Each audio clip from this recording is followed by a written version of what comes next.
Steve Cardenas, aka Rocky the Red Power Ranger, and you are watching Smart Tank Revolution. Ladies and gentlemen, welcome back to the Smart Tank Revolution, where we always kick out at 2. I am your solo host today, the Oracle, Joey Business. That's just kind of a way of saying I don't have to say it. I know it. So Donnie's been doing an amazingly wonderful job, pun intended, of pumping out content for you guys left and right. I hope you're appreciating it. I hope you're giving it the reverence it deserves, because he is unbelievable. But enough gushing about my co-compatriot. I was just deciding to come on here and kind of give a shout. I saw that Donnie was talking about Wembley. And Wembley's a big deal. And if for those who are living under a rock, Wembley is where AEW is going to host a pay-per-view in August. Not only a pay-per-view, they're going to host All In. And they're going to do it in style. Now, a lot of people are scoffing at it, saying that, you know, how the hell will AEW pack that stadium? WWE's had a hard time. WCW certainly couldn't do it. You know, major events can't do it to the fullest.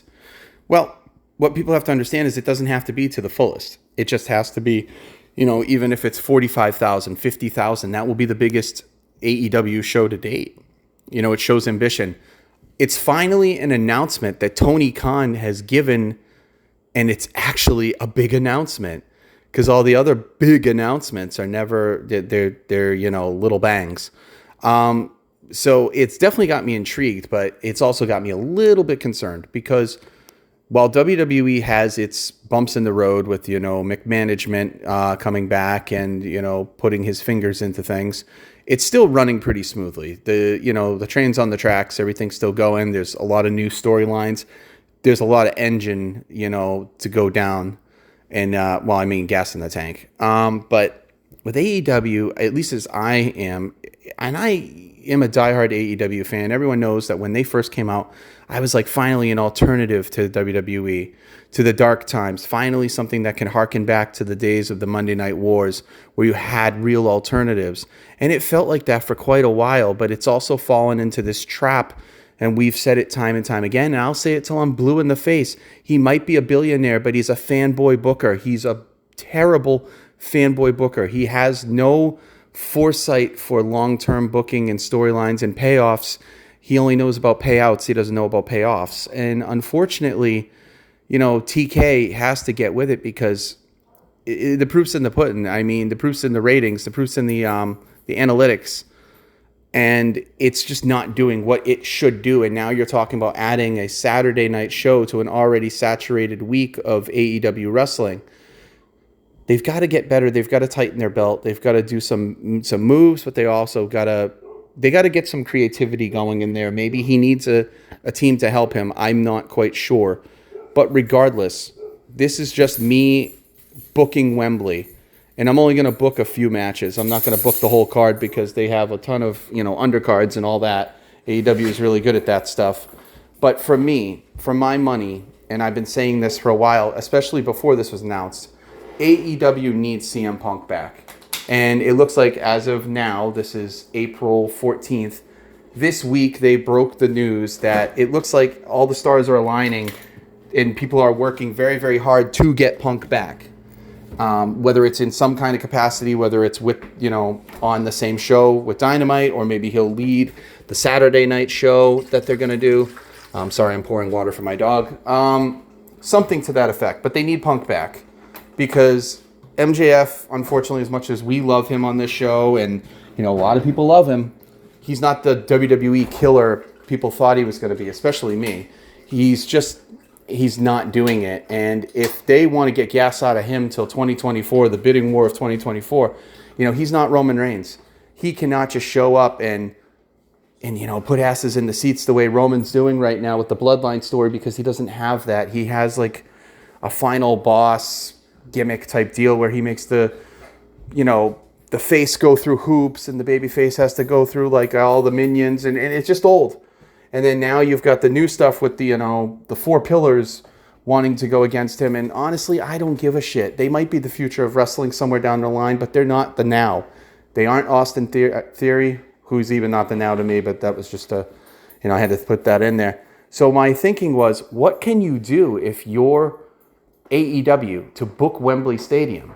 Obviously, they're going to support it. I've seen that they've, pre-registered about 50,000 people for tickets, which is amazing.